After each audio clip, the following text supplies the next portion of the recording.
So hello mga ka-DIY, no? So good evening. For tonight's video po is ipapakita ko lang sa inyo yung update ng aking small solar setup, no? Merong 500 watts na inverter at lead acid lang na battery na 12 volts 100 ampere 100 ampere hour pala. So ito na, dumating na yung wires natin, no, na in-order from Shopee. So ayan, so na yung silicone wire na gauge number 12, red at black, tapos 4 meters to. Tapos itong number 8 naman, makapal yan, is 1.5 meters. So medyo may kamahalan talaga yung wire mga ka-DIY, no? So ito na yung papuntang battery mga ka-DIY.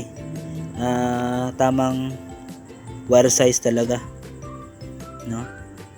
Yan. So EWG 8 yan. Yan na yun mga ka-DIY. Tapos dito din, so sa solar charge controller naman, gagamitin ko dyan is number 12 lang. Kasi isang 100 watts na panel lang naman yung gagamitin ko, or i-series ko yan, or isang 200 watts pero malabo.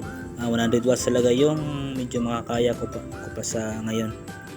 Isang 100 watts lang naman. Yan, from din galing papunta dito.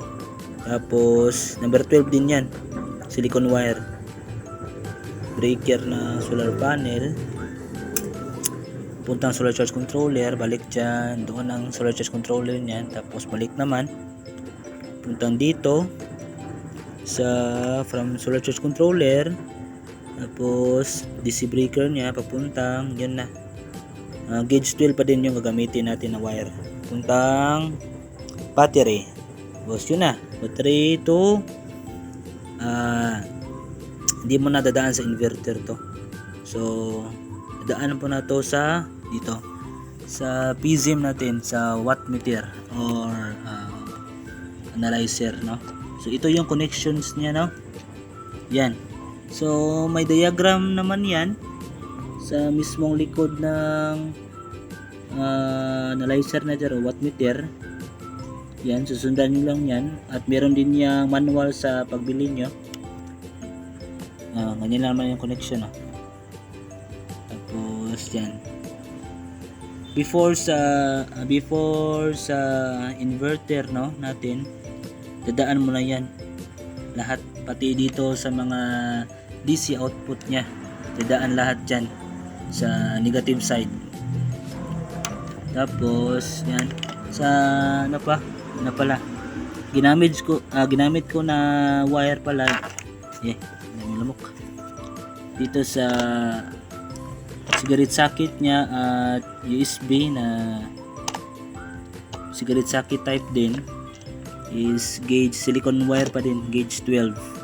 Tapos dito sa female barrel jack nya is ginamitan ko ng parang 22 yata to, speaker wire lang.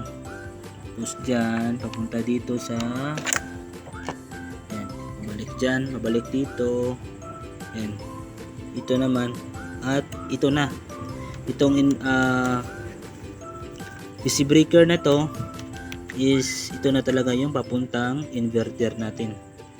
Tapos gagamitin ko na wire dyan is number 8 din, kasi kaya niya mag-handle ng 40 amps. Kasi i-divide nyo yung 500 watts sa 12 volts is lalabas doon yung ampacity ng wire at breakers na gagamitin natin, no? So 41, so tamang tama lang, kasi hindi naman isasagad natin to, gagamitin yung inverter natin na pure sine wave na mayroong 500 watts na capacity. Hindi naman isasagad natin yan na gamit, so hanggang 60% lang yan, so at least 300 watts pababa para at least haba yung lifespan niya at hindi madaling masira din, no? Huwag natin isagad, katulad lang din ng ibang appliances at devices natin, no? Hindi natin isasagad sa 100%, at least 80 or mas mabuti, mas mababa. Yan, no? Tapos yun na, ito na itong natin plug nakasaksak sa inverter natin. Yan, so dito yan dadaan. Bubuksan ko muna to para makita nyo yung lahat ng diagram natin, no? Kasi doon naman sa solar charge controller natin na MPPT na Pumistar 25 amps lang, dali naman yung connection yan, basic lang naman yan. So dito lang talaga sa abobot natin or mga accessories. Yan, tanggal na. So yan yung connection natin, no? From plug sa pure sine wave inverter natin, yan dadaan yan dito sa wire papuntang dyan, kasi hindi to reversible. Pero sa AC naman is hindi ko alam, pero mas mabuti na kasi hindi naman tayo eksperto or ano yan, nag-aral ng electrical, no? So tayong experience lang natin at research yung nagdala na sa atin dito, no? So yan, ano, from plug punta dito sa baba, load side, yan puntang breaker na 10 amps lang to, AC breaker. Yan mga loads, AC 400 volts 50 Hz, pero Hz din yan. Yan C10 10 amps lang yan, pins napunta dito sa mechanical relay natin, no?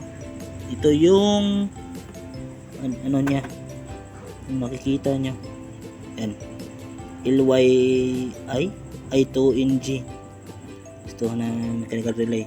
Tapos yun, dyan dadaan yung output ng breaker, AC breaker natin, napunta dito. So ito yung supply ng mechanical relay natin, no? 12 volts.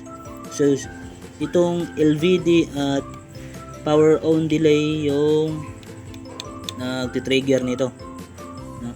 Siya yung napuputol, kasi kagandahan nito mga ka-DIY is dalawa yung putol niya, hindi yung gaya ng ano yan, is R yung ganyan. So isa lang yung dadaan doon. So ito kagandahan is dalawa talaga, no? Dalawa yung putol. So talagang sigurado kang hindi ka magaground. So yan, no? At dito na papuntang, ay tanggalan ko muna ito. Yan papuntang outlet.